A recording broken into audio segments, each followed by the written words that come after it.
Taliyamb. Alors que j'enregistre cette vidéo, une tentative de coup d'État a eu lieu hier au Bénin, symptomatique du fait que tout n'est pas rose bonbon au pays de Patrice Talon.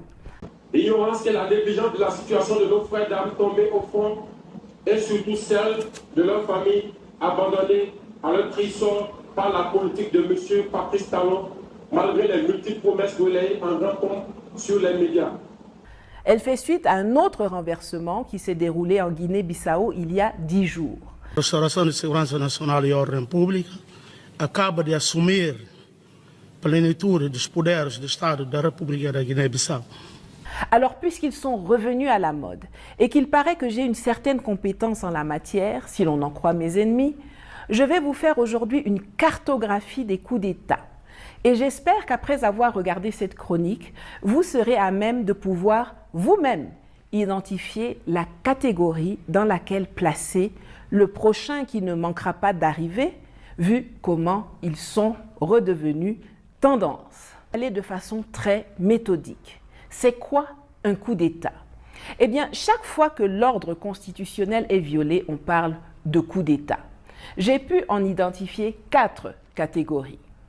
Pour commencer, il y a des coups d'État institutionnels, c'est-à-dire des situations où ce sont généralement les tenants du pouvoir, qui sont souvent des civils, mais pas que, qui s'attaquent à la Constitution pour rester en poste, soit en levant la limitation des mandats, comme Idriss Déby vient de le faire au mois d'octobre au Tchad, soit en changeant de république et en prétendant que cela remet les compteurs à zéro, comme Alassane Dramane Ouattara l'a fait en Côte d'Ivoire en 2016, soit en changeant le type de régime, comme Faure Gnassingbé qui a switché le Togo en régime parlementaire en 2024, ou soit si on est en régime parlementaire ou semi-présidentiel, comme en Guinée-Bissau, en dissolvant illégalement le Parlement pour récupérer les pouvoirs exécutifs, comme l'avait fait Umaro Sissoko Embalo, d'abord en 2022, puis en décembre 2023, après qu'il a été sèchement battu aux législatives au mois de juin précédent.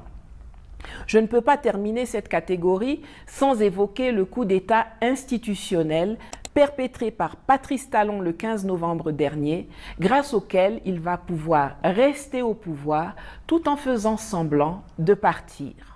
En effet, la modification constitutionnelle qu'il a opérée sans référendum introduit dans le dispositif institutionnel un Sénat surpuissant qu'il chapeautera, tout en prolongeant la durée du mandat présidentiel du successeur qu'il s'est choisi en prenant soin d'écarter tous les concurrents sérieux de la course et en interdisant toute critique du gouvernement pendant 6 des 7 années du nouveau mandat présidentiel. Tada! La deuxième catégorie est constituée des coups d'État militaires, c'est-à-dire des situations là où l'armée renverse le chef de l'État. Dans cette catégorie-là, on a 3 cas de figure. Premièrement, celui où le peuple est insatisfait, manifeste son mécontentement, mais le chef de l'État s'obstine à rester au pouvoir tout en réprimant de façon parfois brutale les populations. Comme exemple, je vais vous donner le cas du renversement de Ibrahim Boubacar Keïta par Assimi Goïta au Mali en août 2020. Ou alors, beaucoup plus récemment, celui de Madagascar au mois d'octobre, où Michael Randrianirina a renversé Hans Rajouel. Enfin, renversé, c'est beaucoup dire, parce que le DJ avait fraya. Il avait abandonné son poste en fuyant le pays dans un avion de l'armée française. Donc, Randrianirina, lui, il s'est seulement baissé pour ramasser quelque chose qui était déjà à terre. Le deuxième cas de figure dans cette catégorie, c'est le coup d'État militaire pour sauver le système. La France-Afrique ayant identifié que la marionnette en place à la tête de l'État ne tient plus les rênes comme il faut, ou alors commence à devenir un peu désobéissante, elle fait appel à un militaire france-africain pour reprendre la main avant qu'un vrai putsch n'intervienne pour enterrer le système. Ces coups d'État sont assez faciles à détecter. Les médias france-africains habituels comme RFI, TV5, France 24, Le Monde, Jeune Afrique évitent soigneusement de qualifier le nouvel arrivé de putschiste ou de junte. Et la diplomatie française et l'Élysée s'empressent d'annoncer leur volonté de travailler avec ou d'aider les nouvelles autorités ou leur soutien au peuple ou à la jeunesse du pays concerné. Un exemple est Paul-Henri Sandaogo Damiba qui avait été activé en 2021 pour faire tomber Roch Marc Christian Kaboré qui s'accordait champagne et cigares avant midi en étant totalement dépassé par le terrorisme et surtout inopérant face au rejet massif de la France par les populations du Burkina Faso. Un convoi de l'armée française en provenance de la Côte d'Ivoire à destination du Niger, bloqué vendredi à Kaya, chef-lieu de la région du centre-nord du Burkina Faso.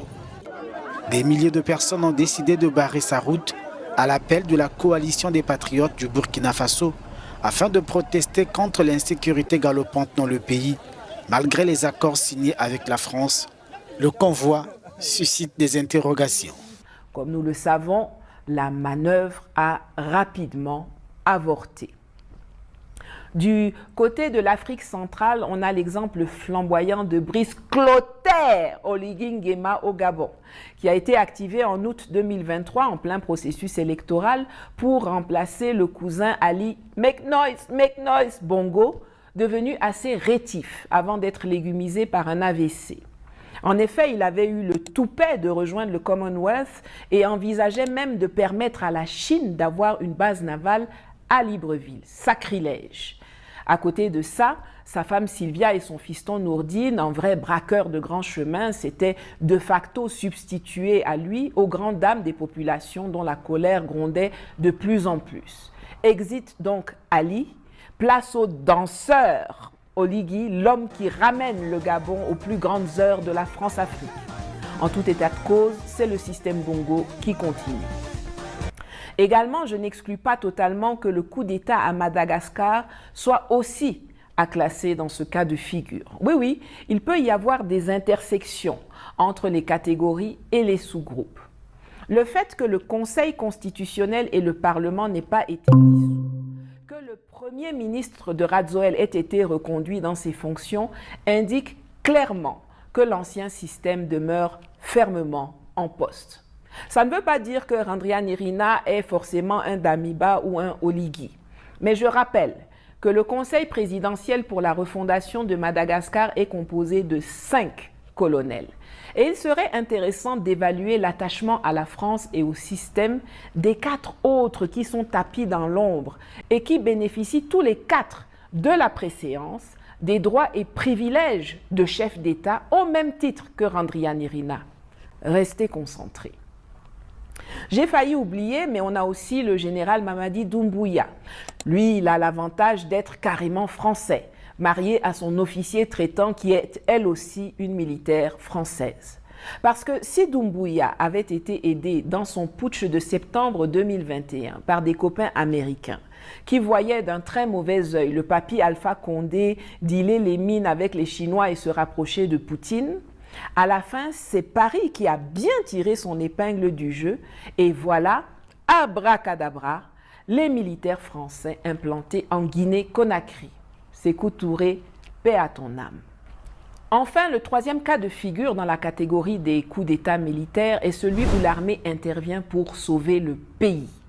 C'est la situation qui s'est déroulée au Niger en juillet 2023, quand le général Abdraman Tiani a renversé Mohamed Bazoum, sans doute l'un des plus pitoyables présidents de la France-Afrique, qui non seulement a passé son temps à dénigrer sa propre armée et son peuple, mais également à dealer avec les terroristes et à brader les ressources du Niger à ses parrains hexagonaux. Les villes au Niger, ça ne veut rien dire.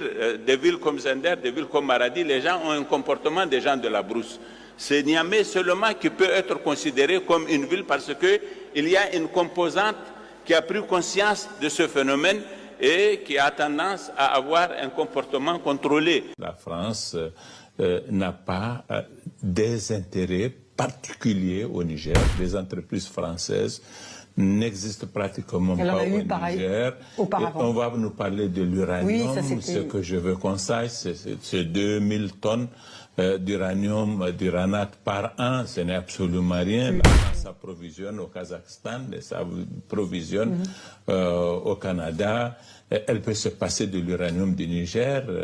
Nous avons plus besoin que Orano reste au Niger, plus que Orano n'a intérêt à y rester, tout simplement. Le deuxième coup d'État de Assimi Goïta en mai 2021 pour dégager un Bandao qui avait viré sa cutie en un temps de mouvement pour devenir un exécutant zélé des desiderata de Macron est également à classer dans ce sous-groupe.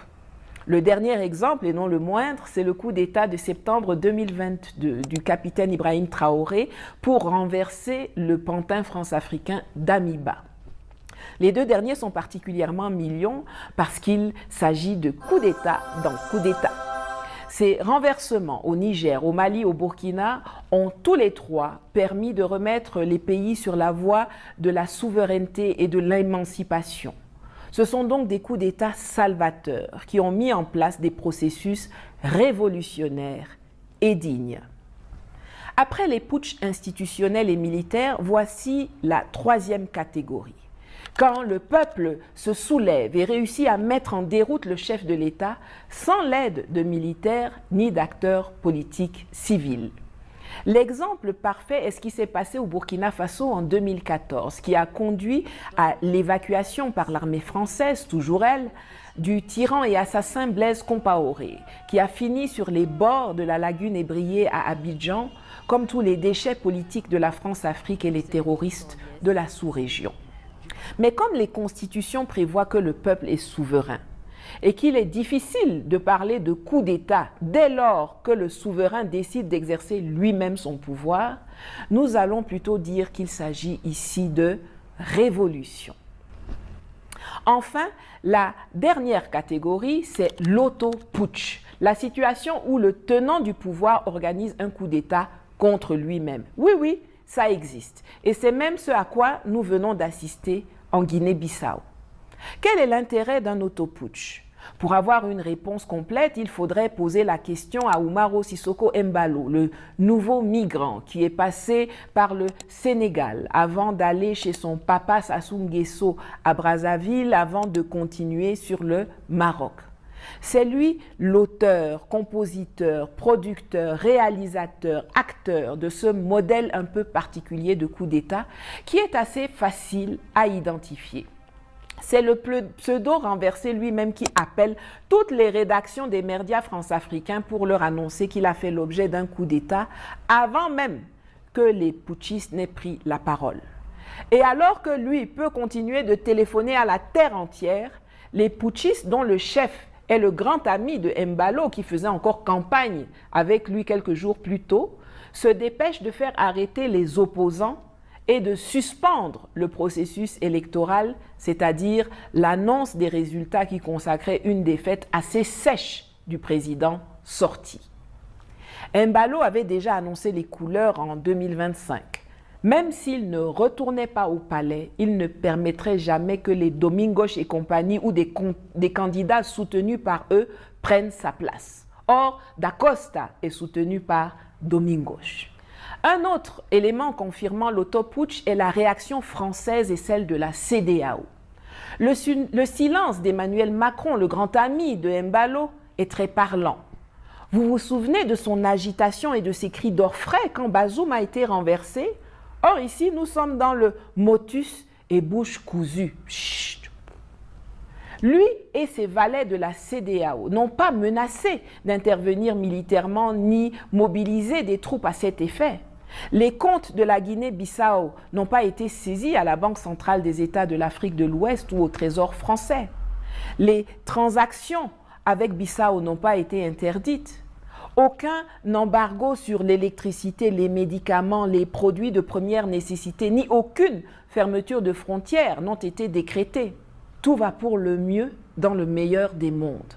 Et pourtant, 600 hommes de la force en attente de la CEDEAO, la fameuse force anti-putsch dont rêvait Embalo, sont présents à Bissau depuis 2022, mais ils n'ont pas levé le petit doigt pour empêcher le coup d'État. Pourtant, la CEDEAO s'est rapidement exprimée à propos de la tentative de coup d'État qui s'est déroulée dimanche au Bénin. Dans la déclaration que vous voyez apparaître à l'écran, elle annonce le déploiement immédiat de sa force en attente, celle qui se tournait les pouces à Bissau, composée cette fois de contingents nigérians, sierra-léonais, ghanéens et évidemment ivoiriens pour, je cite, « défendre la constitution et l'intégrité territoriale du Bénin », comme si l'intégrité territoriale, la souveraineté du Bénin avait été menacée par quelqu'un d'autre que par la CEDEAO elle-même. Ce qui s'est passé hier à Cotonou est un précédent très grave. Suivant les instructions d'Emmanuel Macron, qui ne s'en est même pas caché, le président nigérian Bola Tinubu a envoyé des avions de chasse de la Nigerian Air Force pour pilonner les positions occupées par les militaires putschistes, appuyés en cela par l'armée française. Si à un moment donné, j'ai vu des gens s'interroger sur la possibilité d'un auto-putsch de Talon pour rester au pouvoir, la grille de lecture que je viens de partager avec vous suffit pour démontrer le contraire. Au-delà du fait que Talon a déjà sécurisé la continuité de son pouvoir avec son coup d'État institutionnel du 15 novembre, les réactions de la France et de ses valets sous-régionaux ne laissent place à aucun doute. Le Bénin de Talon et Ouadani est et demeure l'élément essentiel du dispositif de déstabilisation du Niger, du Burkina Faso et par extension de l'AES dans le golfe de Guinée avec la Côte d'Ivoire. Cette vidéo est déjà assez longue, mais si ça vous intéresse, dites-le moi en commentaire et je vous parlerai prochainement de toutes les manœuvres que l'armée française et des barbouzes français et américains préparent à partir du parc W au nord du Bénin en vue d'essayer de faire chuter la révolution et la refondation entreprise par les généraux Tiani et Goïta et le capitaine Traoré. Par son intervention militaire demandée par Paris, le gouvernement du Nigeria a démontré hier à la face du monde que sa priorité est d'obéir aux injonctions d'un désaxé cocaïnomane caucasien méprisé partout dans le monde, plutôt que de gérer le problème terroriste qui endeuille son pays et la région du Sahel. Pourquoi Bola Tinubu n'utilise pas les mêmes moyens militaires pour mettre fin aux activités terroristes au Nigeria et dans la sous-région? Qu'est-ce qui justifie l'usage de moyens militaires français? Il suffit d'ailleurs de voir les réactions de milliers de Nigérians sur les réseaux sociaux pour se rendre compte que le peuple du Nigeria n'est pas du tout en phase avec le dealer de drogue d'Azorok à Abuja. Pour finir, il me semble important de rappeler une ou deux choses. Tout d'abord, un coup d'État, qu'il soit institutionnel comme celui perpétré par Talon en novembre dernier, ou alors militaire comme celui qui a eu lieu contre lui dimanche, c'est une affaire interne à un pays. La rupture de l'ordre constitutionnel dans un pays est une affaire interne à ce pays et n'autorise aucune ingérence extérieure. On se rappelle qu'en août 2023, la France et la CEDEAO avaient aussi décidé d'intervenir militairement au Niger pour rétablir l'agent Mohamed Bazoum, mais que cela avait été stoppé net par l'annonce des autorités maliennes et burkinabées qui avaient fait savoir que toute attaque extérieure contre le Niger équivaudrait à une déclaration de guerre contre eux. C'est ça qui avait stoppé l'agression contre le Niger, pour laquelle 2000 soldats français avaient été déployés à Abidjan et dans laquelle déjà Bola Tinubu, alors président de l'association de malfaiteurs qu'on appelle CEDEAO, était la marionnette en chef. Enfin, même si ma position est connue, je vais la répéter encore une fois pour les dissipés du dernier rang. Je n'ai pas de préférence sur le mode d'accession au pouvoir de nos dirigeants, même si mon rejet des élections en démocratie made in la Baule est légendaire. De nos jours, les coups d'État coûtent moins cher que les élections, aussi bien en termes de budget qu'en termes de vie humaine. Ce n'est pas un débat, c'est factuel. Il suffit de regarder le coût humain et financier des élections en Tanzanie, en Côte d'Ivoire, au Cameroun pour s'en convaincre. Les coups d'État militaires dans l'AES n'ont pas coûté une vie humaine. Le rappel profite aux croyants. Ce qui m'importe et ce qui devrait aussi vous importer, c'est la qualité de leur gouvernance à la tête de l'État. Si ce sont des dirigeants patriotes et intègres qui travaillent à la conquête de notre souveraineté, à la sécurisation de nos ressources et à l'amélioration des conditions de vie des populations, alors qu'ils soient putschistes civils ou en uniforme ou non, qu'ils soient démocrates ou dictateurs, importe peu. Ils peuvent rester aussi longtemps que nécessaire, n'en déplaise aux Occidentaux qui se font les chantres de la démocratie et sont les premiers à truquer les processus électoraux, à interdire les partis politiques, à censurer la liberté d'opinion et d'expression et même à commettre des coups d'État chez eux, ainsi qu'à leurs perroquets africains tout juste bons à répéter les âneries de leurs maîtres. Je pense que tout le monde connaît ma philosophie. Si l'État est malfaiteur, le coup d'État est salvateur. Peace out.